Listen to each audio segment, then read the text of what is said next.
Hi friends, ഇന്ന് നമ്മളുടെ ലാസ്റ്റത്തെ വീഡിയോ ആണ്. അതായത് സിയയുടെ ബർത്ത്ഡേ വ്ളോഗിൻ്റെ ലാസ്റ്റ് വീഡിയോ ആണ്. അപ്പോൾ ആദ്യം തന്നെ ഞാൻ പിടി ഉണ്ടാക്കാനായിട്ട് വറുത്ത അരിപ്പൊടി എടുത്തിട്ടുണ്ട്. അതിൻ്റെ അകത്തോട്ട് ആവശ്യത്തിനുള്ള ഉപ്പും ഒരു 2 പിടി തേങ്ങയും കൂടെ ഞാൻ എടുക്കുന്നുണ്ട്.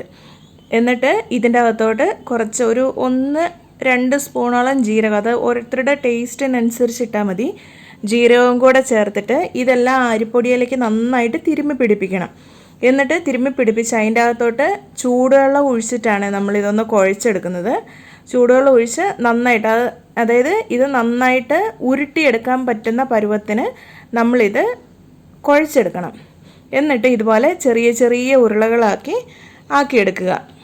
പിന്നെ ഞാനിവിടെ ഈ ചെറിയ ഉരുളകളാക്കുന്നതുണ്ടല്ലോ, അതങ്ങനെ ഡയറക്റ്റ് വെള്ളം ചൂടാക്കാൻ വെച്ച് അതിൻ്റെ അകത്തോട്ട് തന്നെ ഇടുവാണ് ചെയ്യുന്നത്. പക്ഷേ വേണമെന്നാണ്, ഇപ്പം അതിൻ്റെ അകത്ത് വെച്ച് പൊട്ടിപ്പോകുന്നൊക്കെ പേടി ഉണ്ടെന്നാണെങ്കിൽ അത് വേണമെങ്കിൽ ഒന്ന് ആവിയിൽ വേവിച്ചിട്ട് വേണമെങ്കിൽ നമുക്ക് വെള്ളത്തിൻ്റെ അകത്തോട്ട് ഇട്ട് കൊടുത്താൽ മതി. ഇതിപ്പം ആവശ്യത്തിന് വെള്ളം തീയെ വെച്ചിട്ട് അതൊന്ന് തിളച്ച് വരുമ്പോഴത്തേക്ക് അതിൻ്റെ അകത്തോട്ട് ആവശ്യത്തിനുള്ള ഉപ്പിട്ടു. എന്നിട്ട് നമ്മൾ നേരത്തെ ഉരുട്ടി വെച്ചിട്ടുണ്ടല്ലോ, അതെല്ലാം കൂടെ ഓരോന്നോരോന്നായിട്ട് തിളച്ചുകൊണ്ടിരിക്കുന്ന, അതായത് വെള്ളം ഇപ്പം തിളയ്ക്കാൻ തുടങ്ങിയിട്ടുണ്ട്, അതിൻ്റെ അകത്തോട്ട് ഇട്ട് കൊടുത്തു.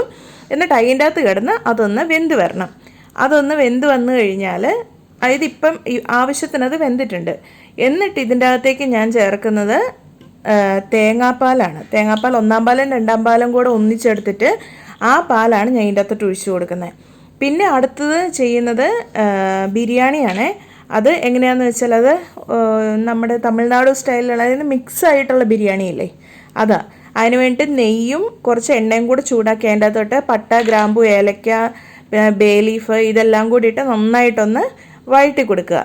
എന്നിട്ട് ഇതിൻ്റെ അകത്തോട്ട് ഞാൻ നിറയെ സവോള അരിഞ്ഞ് ചേർത്ത് കൊടുക്കുന്നുണ്ട്. കാരണം ഇത് ക്വാണ്ടിറ്റി കൂടുതലുള്ളതുകൊണ്ട് ഞാൻ ഒന്നിനും അളവ് പറയാത്തത്. സവോള നന്നായിട്ട് വഴണ്ട് വരണം, നന്നായിട്ട് വഴലാണ്. എത്രത്തോളം വഴലുന്നോ അത്രത്തോളം നല്ലതാണ്. സവോള നന്നായി വഴണ്ട് കഴിഞ്ഞ് നമ്മളിവിടെ തക്കാളിയാണ് ചേർത്ത് കൊടുക്കുന്നത്.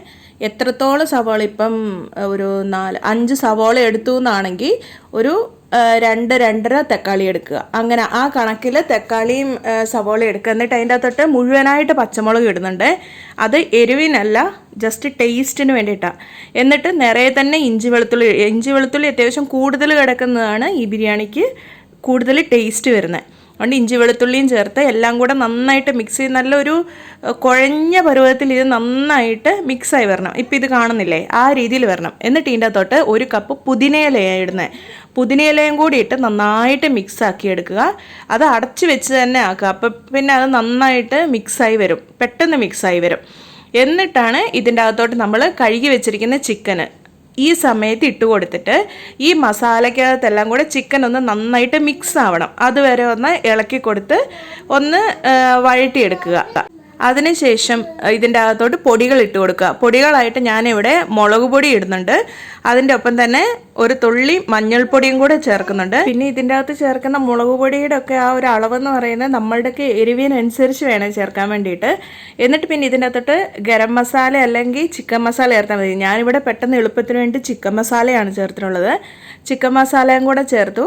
എന്നിട്ട് ഇതെല്ലാം കൂടെ നന്നായിട്ടൊന്ന് മിക്സാക്കി ഇത് അത്യാവശ്യം ആ മസാല എല്ലാത്തിലും പുരണ്ട് വന്നു എന്ന് കണ്ടു കഴിഞ്ഞാൽ ഇതിൻ്റെ അകത്തോട്ടൊരു 1/2 കപ്പ് വെള്ളം ഒഴിച്ച് കൊടുത്തിട്ട് അതും ഒന്ന് മിക്സാക്കുക. അതിനുശേഷം ഇതൊന്ന് മൂടി വെച്ചിട്ട് വേവിക്കണം. അങ്ങനെ ആകുമ്പോഴത്തേക്കും ആ ചിക്കൻ്റെ ആ ഒരു സത്തെല്ലാം നന്നായിട്ട് ആ വെള്ളത്തിലേക്ക് ഇറങ്ങും. ഇത്രയും ചെയ്ത ശേഷം നമ്മളിനിയിപ്പം ഇതിൻ്റെ അകത്തോട്ട് തൈരാണ് ചേർത്ത് കൊടുക്കുന്നത്.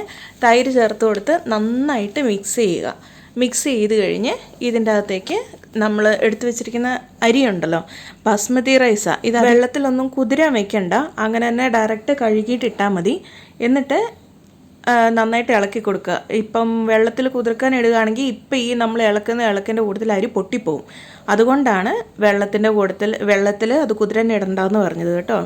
എന്നിട്ട് പിന്നെ ഇത് ആവശ്യത്തിനുള്ള, അതായത് അരിക്ക് കണക്കായിട്ടുള്ള വെള്ളം, ഓൾറെഡി നമ്മൾ ഒഴിച്ച വെള്ളം മനസ്സിൽ വേണം. എന്നിട്ട് ബാലൻസ് ഉള്ള വെള്ളം കൂടി ഒഴിച്ചു കൊടുക്കുക.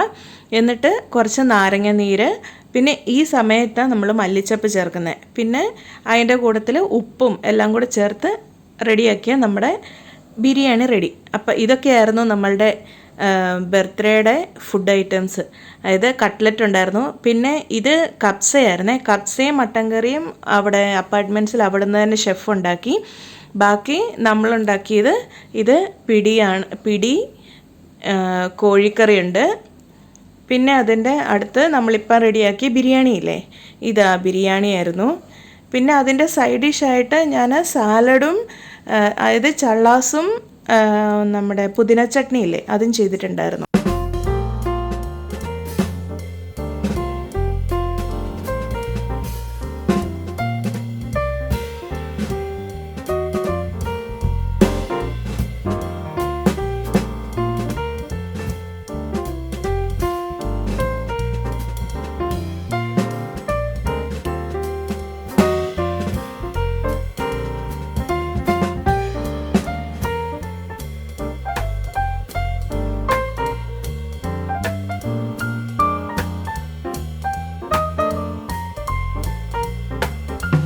ഫുഡെല്ലാം കഴിച്ച് അങ്ങനെ സന്തോഷത്തോടെ എല്ലാവരും പിരിഞ്ഞു. ഇതായിരുന്നു അപ്പം സിയയുടെ ബർത്ത്ഡേ സെലിബ്രേഷൻ. ഇഷ്ടപ്പെടുകയാണെങ്കിൽ ലൈക്ക് ചെയ്യുക, സബ്സ്ക്രൈബ് ചെയ്യാതെ ആരെങ്കിലും കാണുന്നുണ്ടെങ്കിൽ സബ്സ്ക്രൈബ് ചെയ്യണേ.